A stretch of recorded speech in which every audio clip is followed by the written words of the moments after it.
একটু চলো একটু চলো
পুরো ফুটেজটা আপনি নিয়ে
আজকে কত সময় বক্তব্য রাখছেন ধানের শীষের আগামী দিনের খুলনার পাশের ডুমুরিয়া ফুলতলা আসনের আমাদের মনোনীত প্রার্থী খুলনা জেলা বিএনপির সম্মানিত সদস্য সচিব মেরাদুল হক রুবাই ভাই জেলা যুবদল মেরাদুল হক কথা বলছেন।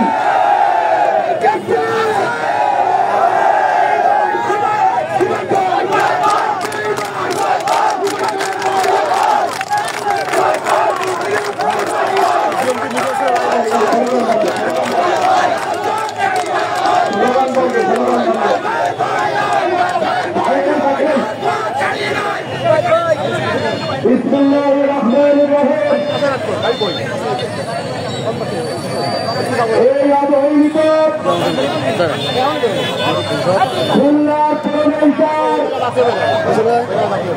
ফুলতলার মাঠে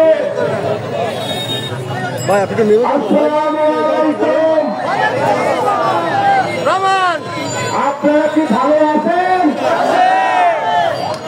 আমার মনে হয় আপনারা ভালো নেই, কারণ বিগত 17 বছর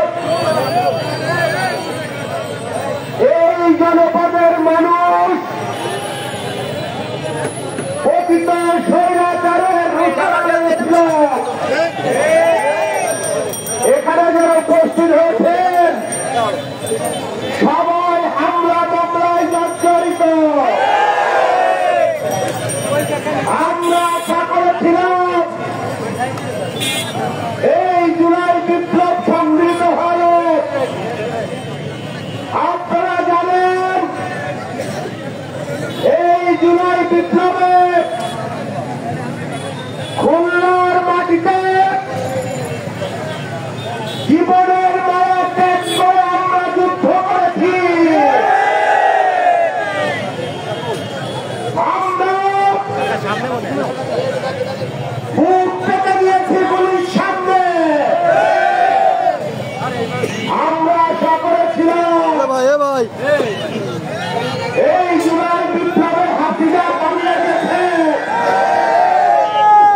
নতুন বাংলাদেশের স্বপ্ন আমরা দেখেছিলাম। কিন্তু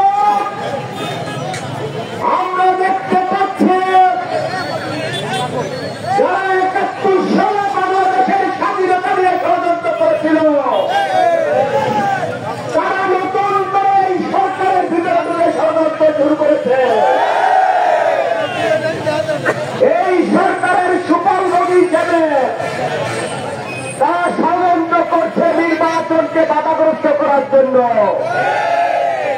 আর সেই কারণে আমরা জাতীয় নির্বাচনের দাবিতে, জাতীয় নির্বাচনের রোডম্যাপ ঘোষণার দাবিতে এই ফুলতলার মাটিতে আমরা একটি প্রোগ্রাম করছি।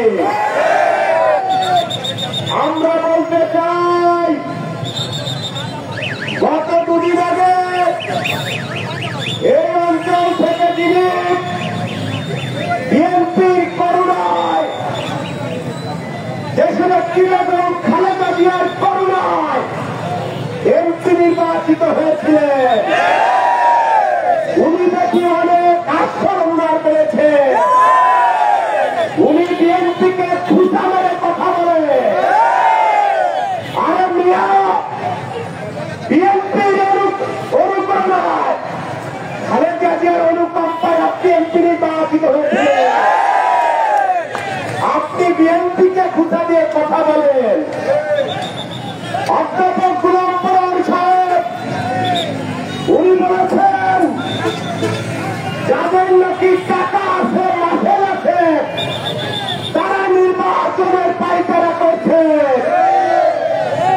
আমরা এই ফুলতলার মাটি থেকে বলতে চাই এবং চ্যালেঞ্জ দিচ্ছি আপনাকে, এই ফুলতলায় গত 5ই আগস্টের পর যে কর্পোরেট ব্যবসা প্রতিষ্ঠান দখল হয়েছে, যে স্কুল কলেজের কমিটি দখল করেছে, তাদের শ্বেতপত্র প্রকাশ করুন। দেখবেন সেখানে আপনাদের লোক ছাড়া কোনো লোক নেই। বিএনপি আপনি যখন এমপি ছিলেন, আপনি যখন এমপি ছিলেন খালেদা জিয়ার করোনায়, তখনও বিএনপির নেতা কর্মীরা অবহেলিত ছিল। এই 5 তারিখের পর আপনাদের কর্মকাণ্ডের কারণে বিএনপি এখনো অবহেলিত। আর এই অবহেলিত নেতা কর্মী মনের চাহিদা এই ফুলতলা ডুমুরিয়ার ধানের শীষের প্রার্থী হবে, আমরা সেই কারণে কাজ করছি। আর জামাতের আমির মহোদয় উনি বলেছেন 72 থেকে 24 পর্যন্ত শ্বেতপত্র প্রকাশ করতে হবে। ঠাকুরগড়কে আমি কলা খাই না, অধ্যাপক গোলাম পরান সাহেব কথাটি বলেছেন। আমরা যদি বলি 71 সালে যারা স্বাধীনতার বিরোধিতা করেছিল, 71 সাল থেকে এই 24 পর্যন্ত শ্বেতপত্রে প্রকাশ করতে হবে, তাহলে কিন্তু ছেলের বিড়াইদের বের হয়ে যাবে। আমরা বলতে চাই আপনারা অনেক দিবা শব্দ দেখছেন, এই শব্দ দিবা শব্দ থাকবে, আপনাদের নিবন্ধন নেই। এই কি কারণে নিবন্ধন নেই? মানব অপরাধী অপরাধের কারণে আপনাদের নিবন্ধন বাতিল হয়েছে।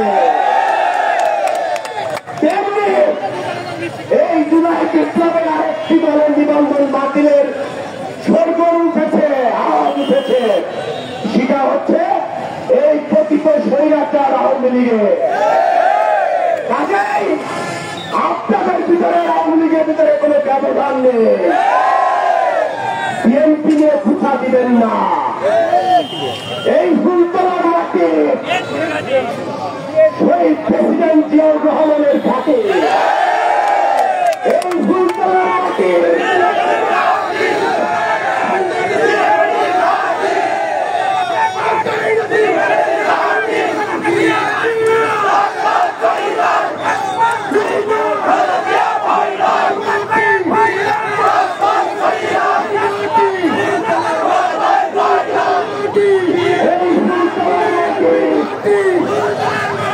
আপসীন দেশনেত্রী বেগম খালেদা জিয়ার ঘাটে, এই ফুলতলার মাটি আগামীর বাংলাদেশ তারেক রহমানের ঘাটি।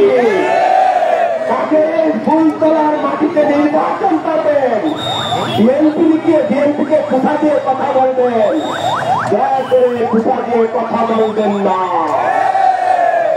আমরা 17 বছর সুস্থতা প্রবৃত্তি করিনি, ইসরায়েলের রুখাদের মতো শব্দবেন ধারণ করিনি। আমাদের হিম্মত আছে, আমরা রাজপথে খালেদা জিয়ার স্লোগান দিয়েছি, স্লোগান দিয়েছি, স্লোগান দিয়েছি, নির্বাচনের দাবিতে স্লোগান দিয়েছি, হাসিনার বিরুদ্ধে স্লোগান দিয়েছি। আমরা লুকিয়ে থেকে ছদ্মবেশ ধারণ করে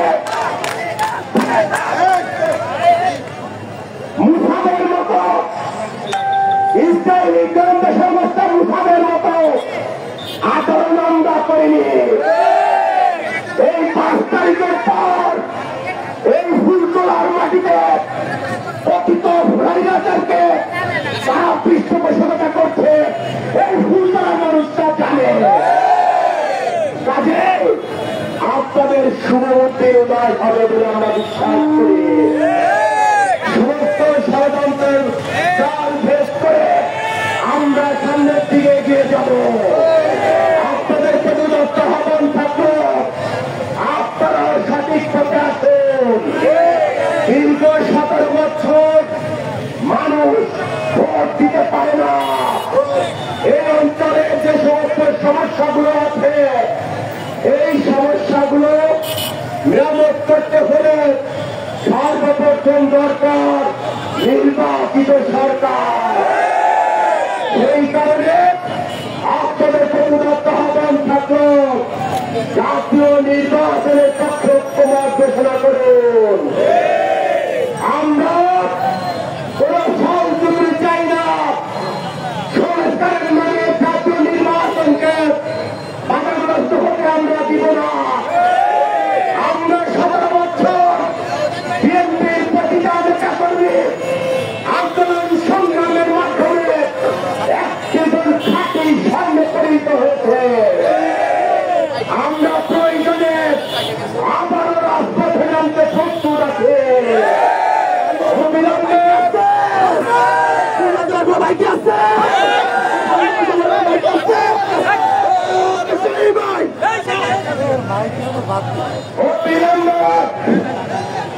এই অন্তর্বর্তী সরকারের প্রধান ডক্টর মোহাম্মদ ইউনূস, আপনি একজন বিশ্বনন্দিত মানুষ। আপনি এই সমস্ত ষড়যন্ত্রকারীদের কথায় কান দিলেন না। আপনি জনগণের মনের ভাষা বুঝুন। অনতি বিলম্বে জাতীয় নির্বাচনের লক্ষ্য ঘোষণা করুন। সর্বশেষ আমরা দেখতে পাচ্ছি এই জুলাই বিপ্লবে যে ব্যানারে আমরা কাঁধে কাঁধ তুলিয়ে জীবনের মায়া ত্যাগ করে বুলেটের বিরুদ্ধে রাজপথে যুদ্ধ করেছে, আপনাকে পালিয়ে যেতে বাধ্য করেছে, তারাও দেখি নতুন একটা দল খুলেছে। আমরা এই দলকে স্বাগত জানাই। পাশাপাশি বলতে চাই, ছাত্ররা যারা এই আন্দোলনে এসেছিল তারা তাদের দেশপ্রেম, বাংলাদেশের মানুষের গণতন্ত্র, বাংলাদেশের মানুষের ভোটের অধিকারের জন্য রাজপথে এসেছিল। দয়া করে রাজনীতির নামে এই প্রজন্মকে আপনারা ধ্বংস করবেন না। আপনাদের রাজনীতিগত অধিকার আছে, আপনারা রাজনীতি করবেন। আমাদের নেতা দেশ নায়ক তারেক রহমান আপনাদেরকে স্বাগত জানিয়েছে, আমরা আপনাদেরকে স্বাগত জানাই। কিন্তু ছাত্রদের রাজনীতির নামে ছাত্রদের অপরাজনীতির দিকে ঠেলে দিবেন না। আমাদের প্রজন্মকে আপনারা ধ্বংস করবেন না। এই আহ্বান জানিয়ে আমি আমার বক্তব্য শেষ করছি। সবাইকে ধন্যবাদ। বাংলাদেশ জাতীয় জীবন জিন্দাবাদ। শহীদ প্রেসিডেন্ট জিয়াউর রহমান অমর হোক। আমাদের প্রিয় নেত্রী আপসীন দেশের নেত্রী বেগম খালেদা জিয়া ইনশাআল্লাহ বাংলাদেশের মানুষের ভালোবাসা এবং দোয়া বাংলাদেশে বাংলাদেশের হাল ধরবে। আমাদের প্রিয় নেতা আগামী বাংলাদেশ তারেক রহমানের নেতৃত্বে আমরা একটি অসাম্প্রদায়িক বৈষম্যহীন সম্প্রীতির মানবিক বাংলাদেশ গড়ে তুলব। এই হোক আমাদের প্রত্যয়। সবাইকে ধন্যবাদ। বেঁচে থাকলে আবার দেখাবো ইনশাল্লাহ। আজকের এই সমাবেশ এবং এই মিছিল সফল করার জন্য যারা এসেছেন তাদেরকে কৃতজ্ঞতা জানিয়ে ছেড়ে করতে চাই না। কারণ আপনারা হচ্ছে শহীদ প্রেসিডেন্ট জিয়াউর রহমানের আদর্শের সৈনিক। আপনারা দীর্ঘ 17 বছর সংগ্রাম করেছেন, নির্যাতন সহ্য করেছেন। আপনাদেরকে ধন্যবাদ দিয়ে ছোট করতে চাই না। সামনে আরো অনেক যুদ্ধ আছে, আর সংগ্রাম আছে। সেই যুদ্ধ এবং সেই সংগ্রামে আপনাদের পাশে থেকে রাজপথে থেকে লড়াই করতে চাই। এই প্রত্যয় জানিয়ে সবাইকে ধন্যবাদ জানিয়ে শেষ করছি। আমরা এখন একটি খেলায় যাব ইউনিয়ন মাঠে। আপনারা যারা খেলাতে ইচ্ছুক তারা আপনারা আমাদের সঙ্গে আসবেন, আর যাদের কোনো ব্যক্তিগত কাজ থাকে আপনারা সবাই যাবেন। সবাইকে আবারও ধন্যবাদ। ইনশাল্লাহ আবারও দেখা হবে।